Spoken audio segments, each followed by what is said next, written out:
Hi, I had to make a part 3 of the Fry Bread book. I am reading the author's note on why they have written this book. I am on the Fry Bread is History. Fry Bread is History. Native Americans are indigenous peoples, meaning they are descendants of the original inhabitants of the country we know as the United States. When Europeans made first contact, there were violent, bloody struggles for control of the land. Colonists stole property and killed people who had lived here for thousands of years. In contrast to the amicable relations taught at school and celebrated at home every Thanksgiving, the vast majority of relations between Indian nations and the American government have been marked by war, genocide, and conflict. Antagonism, while not as violent, persists to the present day. Under President Andrew Jackson, the government evicted southeastern tribes from their homelands under the Indian Removal Act of 1830. American soldiers forced entire families out of their ancestral lands, took all of their belongings, and made them walk across the country to lands unseen in the West. This fateful resettlement, where thousands of people died along the way, was endured by many Indian nations, also known as the Trail of Tears. Removal and displacement of Native Americans occurred and is still occurring in every state in the country. Pequot's lost land to colonists in 1638 Connecticut.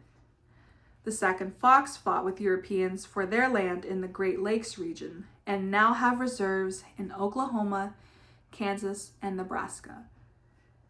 Mid-century Indian termination and relocation policies sought to dissolve tribal nations with the goal of destroying sovereignty and assimilating members into mainstream society.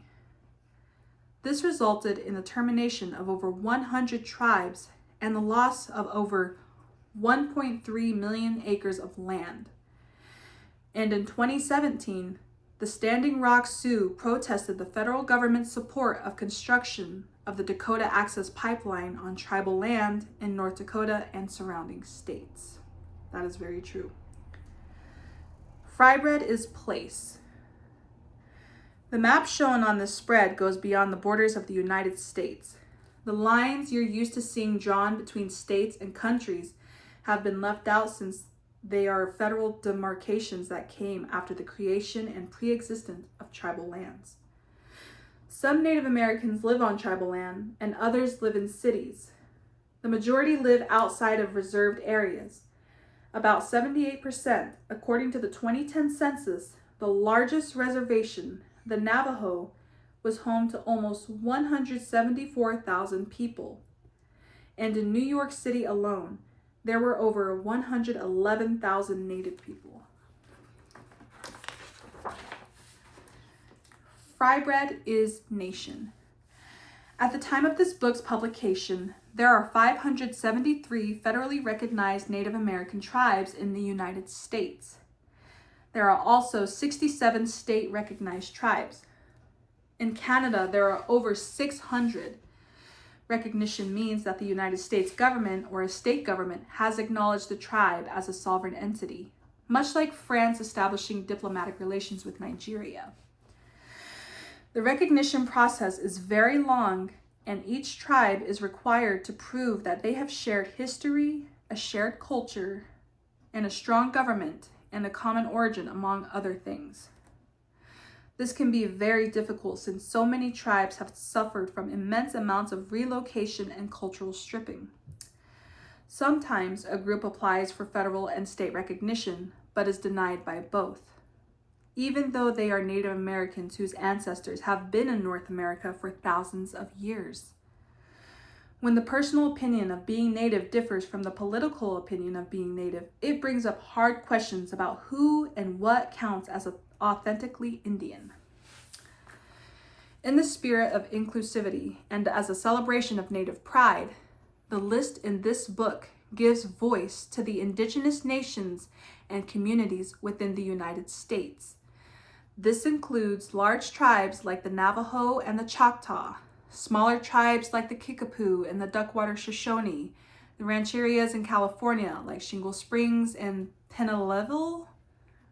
I'm so sorry if I mispronounced that. And Alaskan native villages like Quiglingock. Oh my goodness, I'm so sorry. Quiglingock and Mary's Igloo. I do apologize if I said that wrong. This list also includes groups who were not successful in their attempts to achieve official status with the U.S. or state governments, like the Duwamish or the Little Shell Chippewa.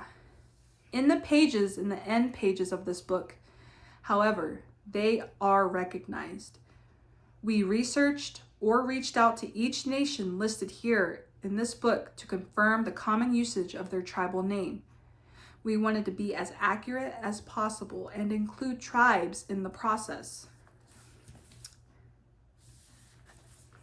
Let's see. I'll show you. This is what they're talking about right here. These are the list of all the tribes in this book. I'm checking my hand.